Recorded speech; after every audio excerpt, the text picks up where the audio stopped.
pense que l'ADN d'abord des Mulsart, c'est son innovation, avant qu'elle soit durable. Et c'est une organisation notamment d'innovation, ce qu'on appelle croisée, c'est-à-dire que comme nous travaillons dans l'agroalimentaire, la cosmétique, la pharmaceutique et même la chimie fine, l'idée est de pouvoir mélanger en fait les savoirs que nous pouvons créer dans tous ces domaines pour que les autres domaines puissent en bénéficier. Le principe d'innovation durable, c'est de faire en sorte que chacun dans cette chaîne de valeur, il trouve son compte.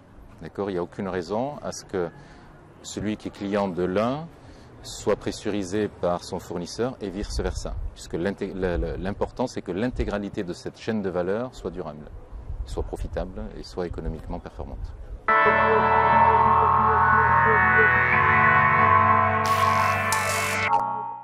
La clé du succès, c'est d'abord le sens, c'est-à-dire donner à l'ensemble des équipes des priorités communes, le sens d'objectifs communs. À partir de là, il est possible de réunir les différents métiers, les différentes équipes vers des objectifs et sur des projets communs. Ce qui est important dans les facteurs clés de succès, c'est que les innovations durables qui vont être générées aujourd'hui doivent avoir une efficacité économique pour pouvoir générer les innovations et financer les innovations durables de demain. Tout d'abord la motivation.